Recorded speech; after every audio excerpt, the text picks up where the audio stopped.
Hi, you've asked me what are we doing for routines for summer of 2020, and I really thought about it. And when we get back, I'm going to tell you what we're going to do this summer to keep these kids occupied.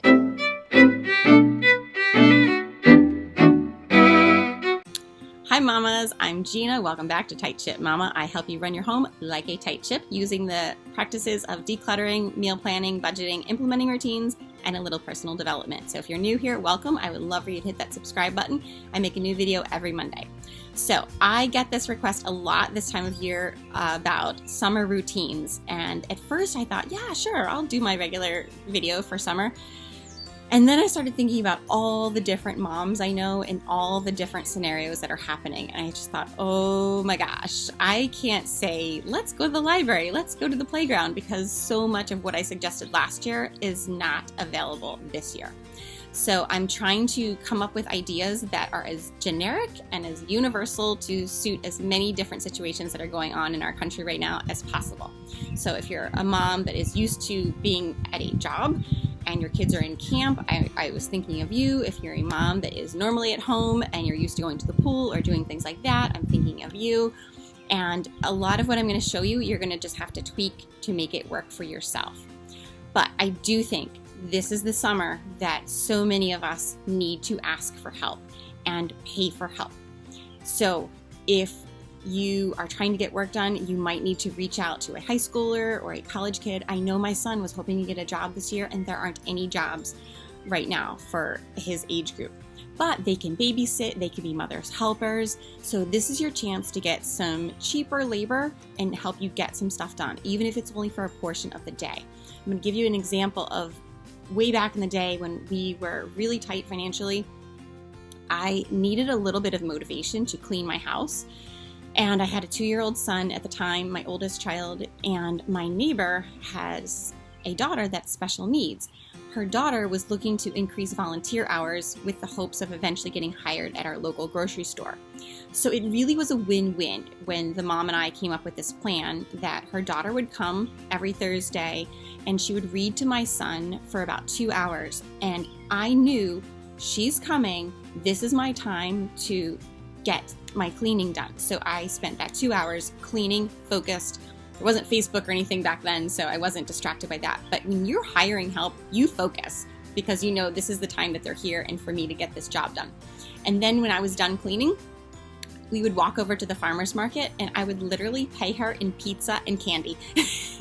And it worked for both of us because she got her hours in and she did eventually get hired at the local grocery store. So use this summer to be a little creative, with getting help, ask for help, and maybe you have grandparents that don't normally watch your kids for you, but maybe you can recruit some grandparents or some cousins. Maybe you can swap for the week or something, but definitely try to get creative with hiring help because even moms that are used to staying home all day, you might be used to going somewhere and it's a little bit much sometimes when you're at home all day with nothing to do. So you need a break too. Even if you're just hiring someone so you can garden for a few hours or even just read a book. I used to babysit for a mom that would simply go take a bath sometimes. And, you know, at first I thought, this is different. Okay. But now that I'm a mom, I thought, man, she's a genius. So do what you need to do this summer to get help. The other thing that I am not a huge fan of, but it's charts and lists. I don't like the clutter. My kids don't usually respond to them, but when I am trying to implement a new routine, I do use charts. So when I was trying to teach my kids a morning routine of getting up, putting their pajamas either in the laundry or back in their drawer, making their bed, brushing their teeth, brushing their hair, and coming down for breakfast fully dressed, we did do charts and they would come down in the kitchen and check everything off. So that's what I would do when I was trying to teach my kids something new. So summer is a great time to start implementing routines that you'd like to see your kids continue once we do go back to school eventually. I really want to give a huge shout out to my friend Lori over at Finding 50 Fit. I hope you watched our video last week where I helped her make her room into a place of rest. So Lori's doing her own YouTube channel, but she's really good at doing these graphics and charts, and I am working on it. I'm trying to get there for you guys. But I have these down below in the description box. If you click on that, It'll take you through a series of windows that will ask you for your email address, but I am not going to sell it or do anything. It's just the only way that we could figure out how to get these printables to you. So these printables are as generic as I could make them. And first thing I'm going to talk about is the Go Play Outside challenge. So that's this grid. This is one of my goals for my kids, is just get outside more. And we're very fortunate that we have a yard where my kids can go outside and play, and they can ride bikes, and I feel that they're safe. So for every 100 hours that my kids are spending outside, I am going to take them out for ice cream. Now, if you were trying to get work done, I would shorten that length of time that you're rewarding your kids, maybe even every single day. So if you need them to be good for the morning while you work or you're on a conference call, then I would say reward them right away with either an ice cream treat at lunch, or maybe you take a short break and you go for a walk, or you do something that your kids like.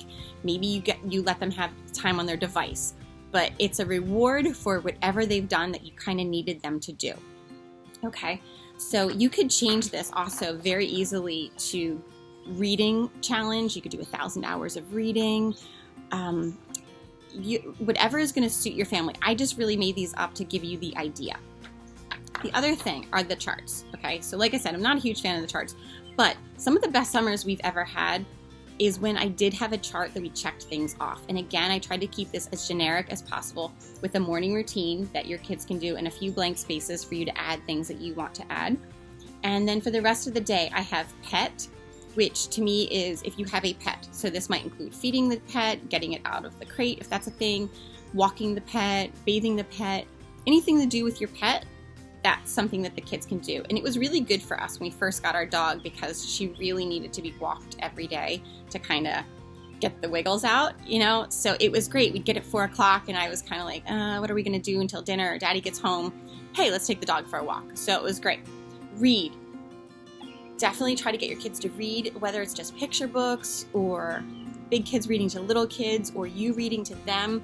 It's just another reminder that, hey, we went through the whole day and we didn't read anything. Or if your kids come to you and say that they're bored, you just go on the list and say, did you read anything yet? No. Okay, off you go.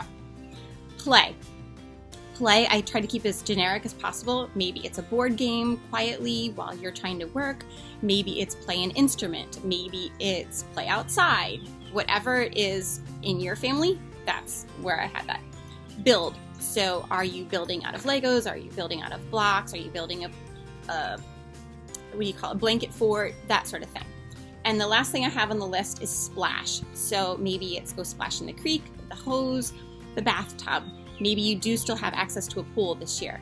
But that kind of gives you, I think, enough flexibility to make it work in your family. And hopefully that will let you get through your day with kind of a bit of a routine. And again, just do the best you can this summer, or any summer. You know, it doesn't really have to be because we're in this pandemic, but this is your chance to teach your kids.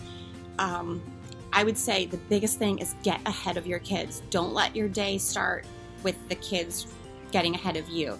So if you need them to entertain themselves between 8 and 3, I would treat it like a school day. Make their lunches in the morning and have it out, or teach them to make their lunches. But anything you can do to keep them occupied where they're not interrupting you is great. But it does require you to plan ahead a little bit and reward them as you go. It's really a team effort this summer with us and our kids, you know, especially if you're trying to get stuff done.